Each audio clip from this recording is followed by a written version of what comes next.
Bonjour à tous et bienvenue sur Easily Bourse. Je suis heureux de te retrouver pour notre rendez-vous mensuel réservé à mes investissements en bourse.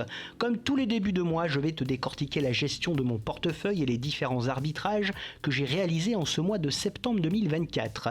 Pour les nouveaux abonnés, je gère actuellement 2 PEA, 2 PEA PME et 2 CTO, ce qui explique un nombre important de lignes. J'investis aussi bien sur le long terme avec des valeurs de fonds de portefeuille, mais je fais également du trading et du DCA sur CTO. Avant de commencer, si jamais tu n'es pas encore abonné, que tu apprécies mes vidéos, alors n'hésite pas, c'est totalement gratuit, ça me fera super plaisir et c'est le meilleur soutien que tu peux apporter à la chaîne. Comme broker, personnellement, j'utilise Trade Republic pour mon CTO et Boursobank pour mon PEA qui offre de mignons petits bonus à l'inscription en utilisant les liens présents sous la vidéo. Commençons par regarder d'un peu plus près ce qui s'est passé en ce mois de septembre. Après une première semaine de septembre assez mauvaise, le CAC 40 s'est bien repris avec même une très belle semaine entre le 23 et le 27 septembre avant de rechuter lors du dernier jour du mois avec de grosses prises de bénéfices. Dans ce contexte, le CAC 40 accuse une petite perte de 0,14% sur l'ensemble du mois. Côté US, l'optimisme est toujours de rigueur. Après un début de mois plutôt mitigé, le S&P 500 a poursuivi sa belle progression avec un mois haussier et une très bonne performance de plus 4,22% pour le mois de septembre.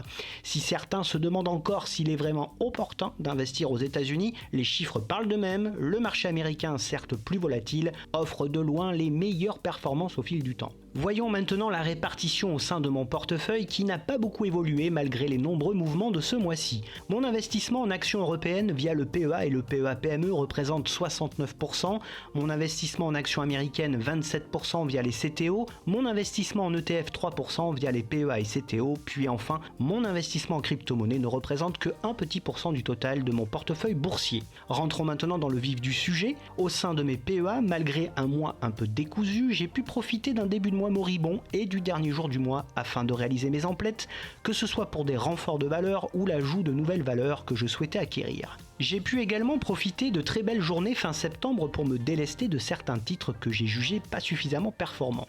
Dans ces conditions, j'ai intégré une nouvelle valeur dans un secteur que j'affectionne au sein de mon portefeuille afin d'augmenter un peu le rendement du PEA de ma femme. Il s'agit d'Eiffage dans le secteur de l'industrie que je suivais depuis un petit moment et qui m'a offert ce mois-ci la possibilité d'y entrer. Le cours ayant touché son support oblique ainsi que sa moyenne mobile à 200 jours, je me suis lancé pour en prendre 15 à 86,50 €. Au rayon des renforts, je suis repassé à l'achat sur les positions suivantes: Arkema avec 10 titres à 78,50 €, Edenred avec 5 petits titres à 33,30 €, L'Oréal avec 5 titres à 374 €, Total Energy avec 10 titres à 58,50 € et Verallia avec 5 titres à 25,60 €.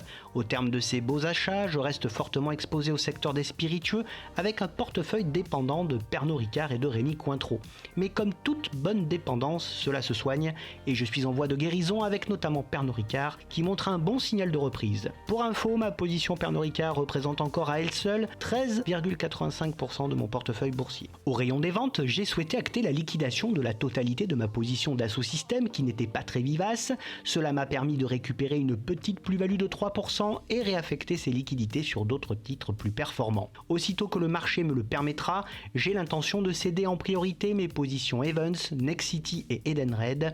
Un allègement de ma grosse position Rémy Cointreau serait également un soulagement. Tout vient à point, à qui sait attendre. Je dois actuellement mes plus belles plus-values latentes à ma chouchoute Schneider Electric avec 70%, AXA avec 40% et Air Liquide avec 33%, qui constitue mon top 3 PEA pour ce mois de septembre, suivi de BNP avec 22%, puis beaucoup plus loin par Vinci avec 9% seulement. Ces 5 valeurs constituent comme le mois dernier la base solide de mon PEA et ont même renforcé leur position pour les 3 premières. Au rayon des très mauvaises performances, malheureusement aucun changement malgré un bon mois sur Evans et Nexity.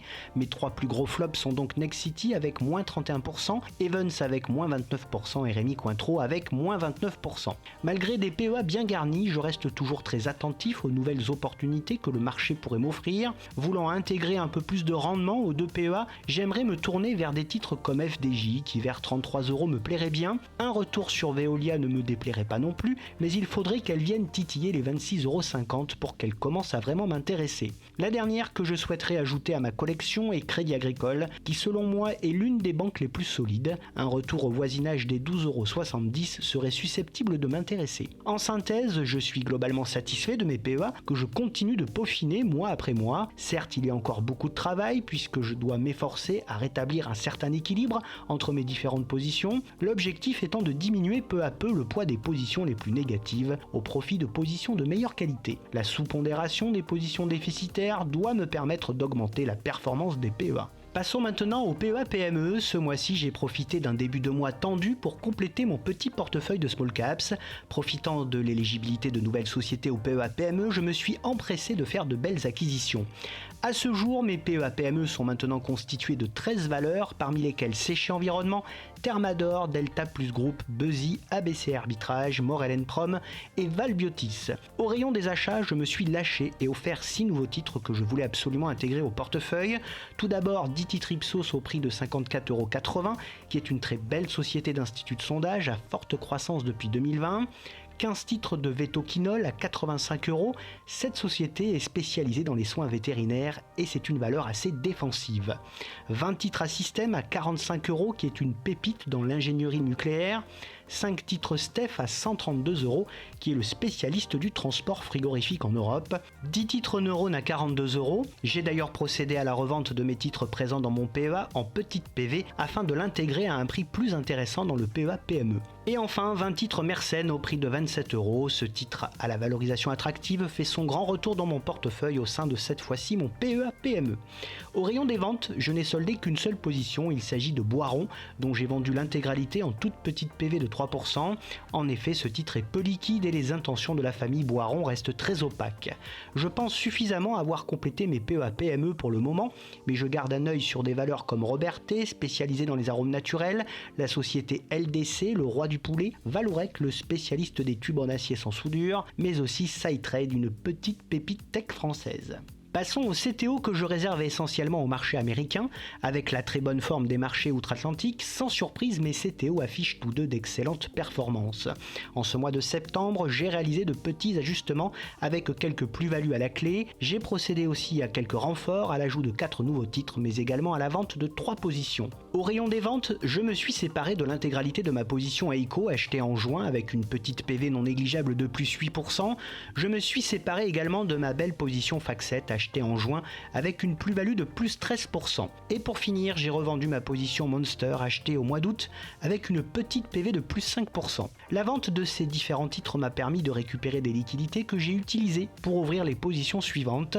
Intuit qui fournit des produits et services de gestion financière, Zoetis, le spécialiste mondial de la santé animale, MSC Industrial Direct Company, une belle société d'outillage et de maintenance aux excellents fondamentaux, et Alexandria Real Estate Equities, qui est un REIT spécialisé dans la location de centres de recherche au cœur des campus américains. En parallèle et comme tous les mois, j'ai continué assidûment mes investissements hebdomadaires et modulés sur chacun des titres présents dans mon portefeuille, en favorisant des sociétés comme CVS, Hills, PepsiCo et Genuine Parts, qui demeurent un peu à la traîne. Les bonnes nouvelles du mois dernier se sont confirmées avec la belle remontée de Cisco et de WPP Carré et la stabilisation de ma position de Johnson & Johnson qui sont toutes repassées dans le vert. Je poursuis pour le moment l'arrêt de mes investissements hebdomadaires sur ces positions afin de sous-pondérer leur poids. Pour ce qui est des objectifs, je reste intéressé par d'éventuels soldes avec en ligne de mire des sociétés comme Axon Enterprise, l'inventeur du taser, Cintas, le spécialiste de la vente d'uniformes, Amphenol, un concepteur de connecteurs électriques ou encore Copar qui est un grand site de vente aux enchères de véhicules.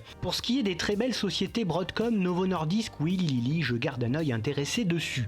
Mon top 3 CTO évolue ce mois-ci avec une valeur industrielle, Carlyle Companies avec 31%, une valeur tech qui n'est autre qu'Alphabet avec 29% de PV latente et une valeur financière qui se nomme BlackRock avec 26% et qui détrône United Hills. Peu de valeurs sont actuellement dans le rouge, mon flop 3 CTO est constitué de CVS Hills avec avec moins 4%, PepsiCo avec moins 5% et Genuine Parts avec moins 5,5%. Les deux CTO affichent donc de très belles performances, toujours boostées par la hausse du secteur immobilier et la bonne forme des secteurs de l'industrie et de la santé qui sont plus défensifs.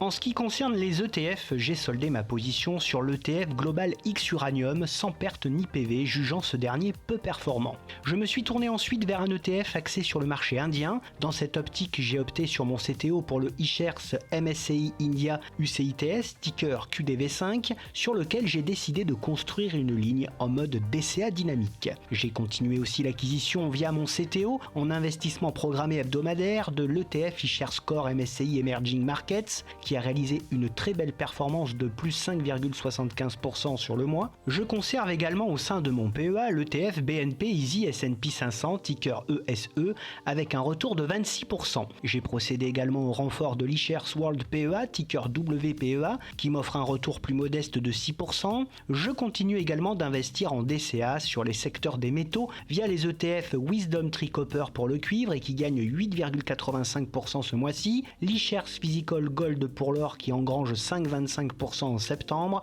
et enfin je conserve le Wisdom Tree Nickel qui stagne avec un plus 0,6% en un mois et sur lequel j'ai arrêté tout investissement afin de le sous-pondérer au sein de mon portefeuille par rapport au cuivre et à l'or. A noter qu'à l'exception du nickel, les deux autres lignes ETF métaux sont actuellement bien vertes. Et pour finir, voici mes petits et modestes investissements en crypto-monnaie. Comme tous les mois, je continue d'investir de petites sommes en mode DCA sur le Bitcoin, mais aussi sur le Polygon Matic, devenu entre-temps le POL. Ces deux cryptos ne sont toujours pas au mieux en ce moment, mes deux positions sont dans le rouge avec un Bitcoin à moins 2,5% et un POL à moins 36% de moins-value latente au compteur.